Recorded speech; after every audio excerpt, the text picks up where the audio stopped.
Hey guys, Dry Socket here, and today we're going to talk about how to load and unload your revolvers for Cowboy Action Shooting. Now in Cowboy Action we load 5, and the reason that we do that is we'll actually put our hammer down on an empty chamber before putting it in the holster and going to the stage. That is just a way that we stay safe, and it is pretty traditional. There is a lot of talk about that's how cowboys would actually do it. So that way when they're bouncing around in the saddle, the hammer doesn't accidentally, hit and fire one into your horse or your leg or, anything like that. Now, 2 guns on the table, a little bit different guns. This is an 1873, so this is a Single Action Army clone here.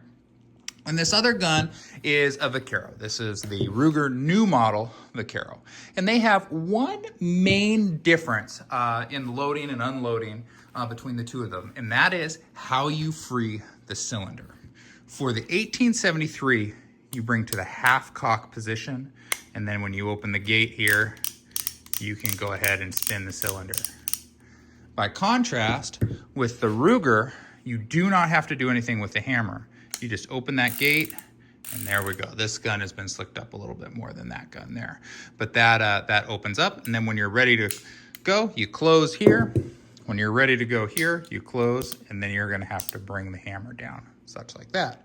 Now, for the loading, we'll load the 1873. We're just gonna use some 45 Colt dummy shells here, some practice shells. So I'm gonna open the gate here. I'm gonna come to that half cock position. I put 1 in, and then I'm gonna leave an empty cylinder. I'm leaving that empty cylinder because that's where my hammer is gonna stay, right? And then from here, I'm just gonna load 4. So put 1 in there, put 1 in here, put 1 in here, and then put 1 in here.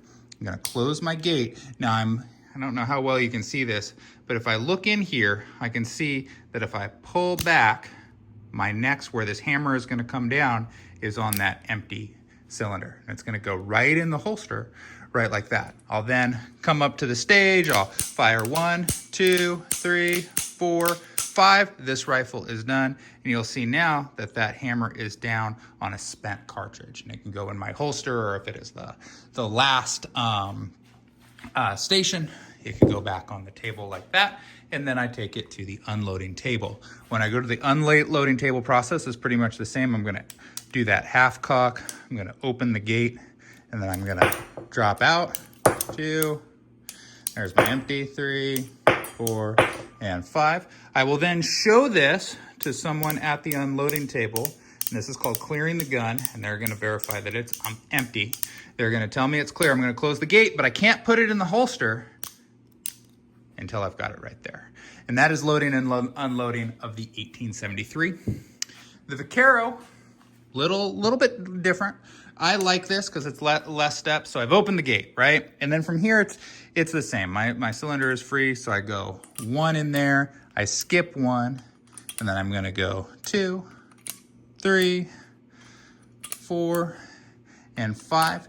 And then I'm gonna go ahead and make sure that I'm lined up right there where my hammer is over the empty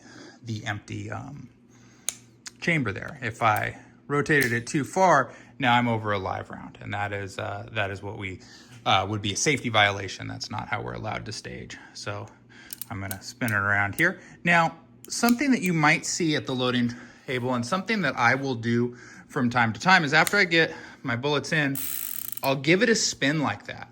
And I'm not doing that just to be cool, although it is kind of cool. What I'm doing is I'm making sure that this spins freely. If I have a round where the primer is a little bit high and it starts sticking up there, I would rather find that out at the loading table where I could find and remove that round versus on the stage where I've now got a dead gun and I'm getting penalties for rounds that are left in it here. So if I do that, I then got to come in and find where my empty chamber is, and I put it right like that, and then it'll go in the holster when it's time to go up to the stage. Unloading for the Ruger, very, very similar. I open the gate, and I'm going to come in. There we go. And then I'm going to show my person on the line. The gun is in fact empty. They'll say clear, close the gate. Don't have to do anything with the hammer on this one. because I did not have to bring it to a half-cock position to free the cylinder. And that is kind of the differences in loading between what I feel are the two most common guns that you would use in cowboy action, the Single Action Army clone and the Ruger Vaquero. You guys have a good one. Get out there and shoot.